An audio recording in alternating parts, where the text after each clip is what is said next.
Good afternoon to you.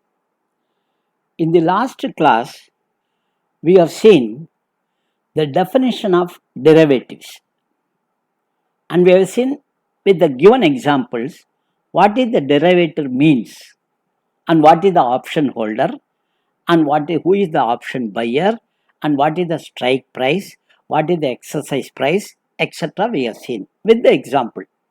I am sure you would have understood the meaning of derivatives. Now we are coming to forward contract and future contract, which is very important. And we will also see what is the difference between forward contract and future contract. Kindly note down the points simultaneously. Forward contract is a contract to buy predetermined asset, predetermined asset at a future date at a predetermined price. So, it is nothing but a contract to buy a predetermined asset at a future date at a predetermined price at a future date. Remember, the definition may be, as usual, it is confusing. Let me explain the definition by an example. Let us say today, let us say it is 1st June 2020. The gold rate is 30,000 rupees per 10 grams. The question is whether the gold price will go up or will go down in 1 month period. This is the, remember, this is the betting. Now, Mr. Ram feels that the price of the gold will definitely go up. And Mr. Lakshman feels that the price of gold will come down in 1 month period. Both of them want to enter into a contract. What is the present price? The present price is 30,000 rupees on 1st June 2020. Ram agreed to buy 10 grams of gold after 1 month at the rate of 30,000 rupees per 10 gram from Lakshman. Lakshman also agreed to sell 10 grams of gold at the rate of 30,000 after 1 month, that is 1st July 2020. No one has the money in their hands, neither they have any gold. The delivery is to take place after 1 month. This is the contract. So, after 1 month, that is on 1st July, the price of gold per 10 grams, let us say, has gone up to 32,000 rupees. Now, Ram will go to Lakshman and ask him to give 10 grams of gold at the rate of 30,000, because actual market price is 32. But the contract is for 30,000. At this, Lakshman has no gold on hand. So what he will do? He has to purchase the gold from the market, 10 grams of gold at the cost of 32,000 rupees, and has to give it to Ram at the cost of 30,000. Thus, Lakshman has incurred a loss of 2,000 rupees and Ram has gained rupees 2,000. So, understood? One is a loss and another is a gain. On the other hand, let us say the gold price has come down to 25,000. Now, Ram will go to Lakshman and buy the gold at the rate of 30,000 as per the contract. He cannot say, I will not go. The contract is binding on him.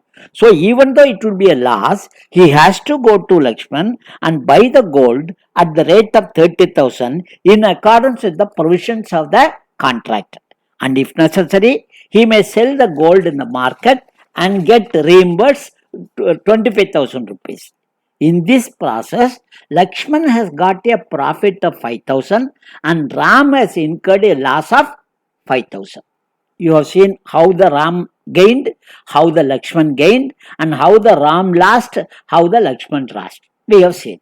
Now, Ram wants to earn money or profit without putting any funds. So also, Lakshman also wants to earn without putting any money. No money, but they want to make something out of nothing.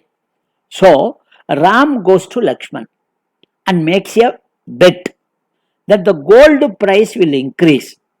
And Lakshman says, no, the prices will come down. Both of them enter into a contract. What is the contract?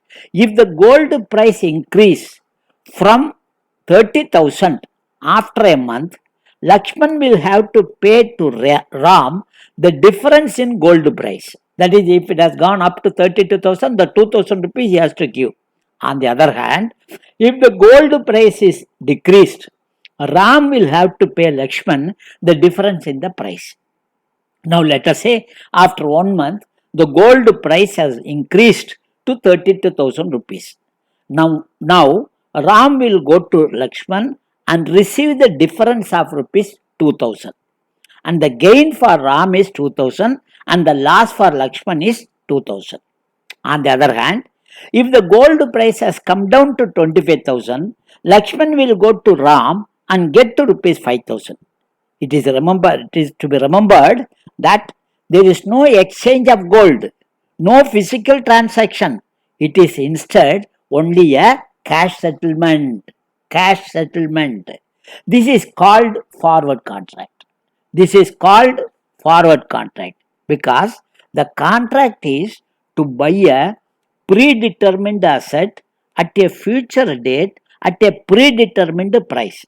What is the predetermined asset? Gold. What is the predetermined future date? After 1 month.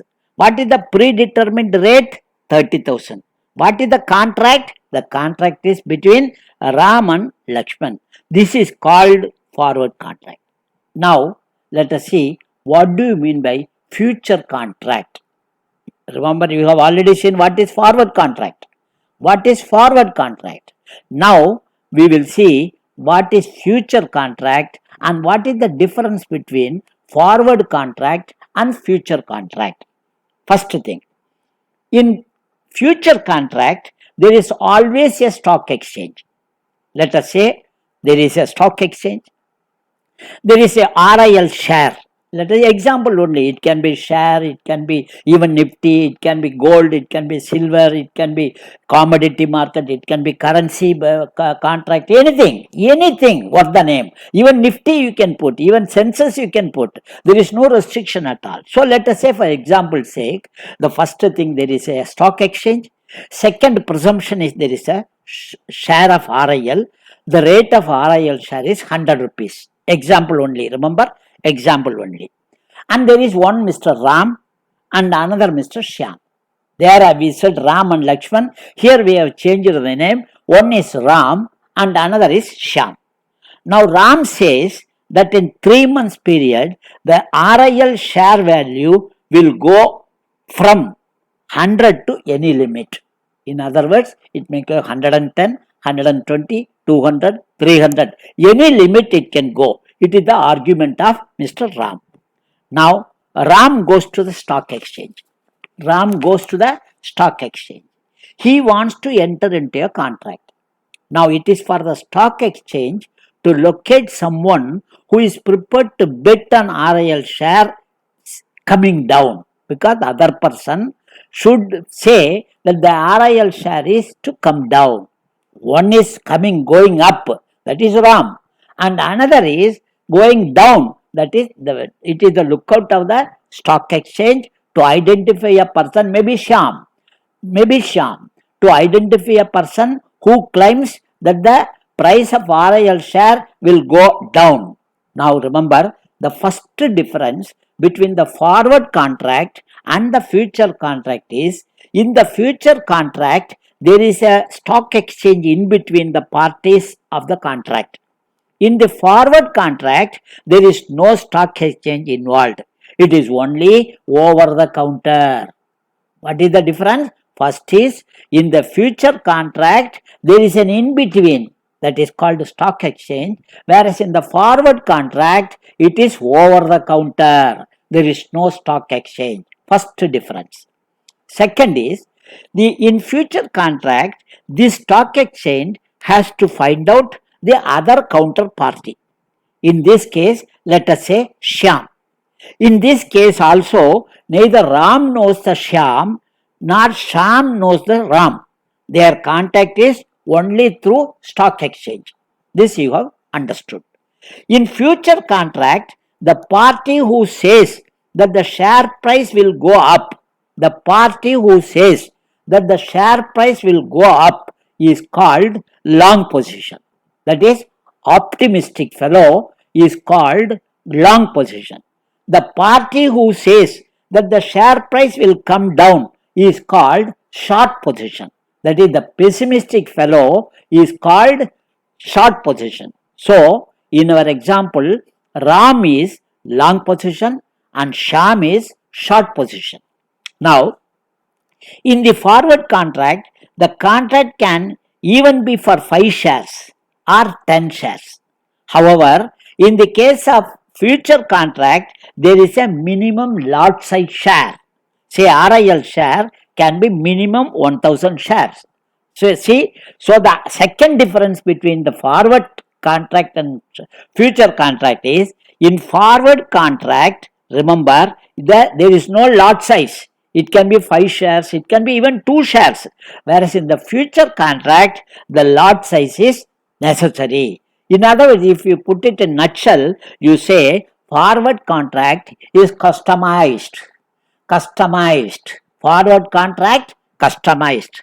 Future contract, standardized. This is the second difference. Now, coming back to our example, Ram has agreed to buy 1000 shares of REL at a share price of 100 after 3 months. Let us say after 1 week, their share prices have gone up to 105 per share. So Ram has gained rupees 5000. So immediately Ram goes to the stock exchange. Stock exchange rings up Shyam because they have to get the money. But Shyam's telephone is out of range. He is not picking up the phone. Similarly, let us say the share price has come down to 95. Now, Ram has lost 5000 rupees and Shyam has gained 5000 rupees. Now, Shyam goes to the stock exchange. Ask the stock exchange, give me the 5000 rupees which I gained. So now, the exchange tries to contact Ram. He is also not available. His telephone is also ringing. He is not picking with the phone. Either way, the stock exchange is in a problem because the contract made by the stock exchange cannot be enforced. Now, in such circumstances, the stock exchange should be insulated against the possible what is called fraud or possible misunderstanding. So, the stock exchanges have stipulated a provision that both Ram and Shyam have to pay an advance of 20% of the total share price to the stock exchange. This is called margin money. So Ram has to pay 20,000 and Shyam has to pay 20,000 to stock exchange. The stock exchange will maintain account of Ram and account of Shyam. Secondly, now you understood what is the difference. Again, another difference between forward contract and future contract. What is the other difference? In the case of forward contract, there is no provision of margin money. Where you will give? In the forward contract, there is no provision of margin money. Whereas in the case of future contract, you have to pay margin money. This is the third or fourth difference. Another difference is there is a default risk. There is a default risk in the forward market, forward contract, whereas there is no default risk of the counterparty in future market. Why? In the forward market, the forward contract, there is no provision of margin money, whereas in the future contract, there is a provision of margin money. So there is no possibility of losing money in the future market because the stock exchange takes the responsibility and ensures payment. Now, the fourth difference between future contract and forward contract is the forward contract there is no strict rules, there is no regulations, whereas in the future contracts there are very strict rules and regulations because stock exchanges are involved. So, fifth difference. Let us say on 1st June, the contract is 1000 shares at the rate of 100. Both of them have paid 20% of the total share price as margin money to the stock exchange. These are all fact. Now let us say on 4th June, immediately after 4 days, the share price of RIL has gone up to 102. That is, Ram has gained 2000 rupees. So this amount of gain of 2000 rupees for Ram will be debited from the account of Shyam and credited to Ram's account. So Ram's account is now 22,000 and Shyam's account is reduced to 18,000. Let us say on 6th June, RIL shares has gone up to 103 again. So now also Ram gains, Shyam loses. Accordingly, 1000 rupees is debited from the Shyam's account and credited to Ram. This arrangement is called mark to market adjustment. Mark to market adjustment. This arrangement is called mark to market adjustment and it is also called reappraising method. Reappraising method. Now, let us say what is the fifth difference? There is no question of mark to mark adjustment in the case of forward contract. There is another difference. Then, now Ram decides that he has already earned 23,000 rupees. Now he says, no, I want to wind it up. I don't want to continue. After all, I am not a greedy fellow. Give me all the 23,000. Now the Shyam objects. Shyam says, no, you have to continue. I have lost, so till I gain, you have to continue. At least another, till 3 months, it is the contract, so till 3 months you have to continue. Whether who is right, which is possible.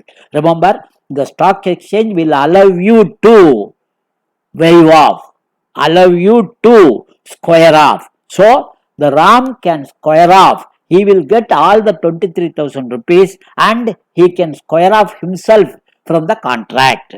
So, primarily, remember, most important fundamental thing you should remember is forward contract is normally used for hedging and future contract is normally used for speculation.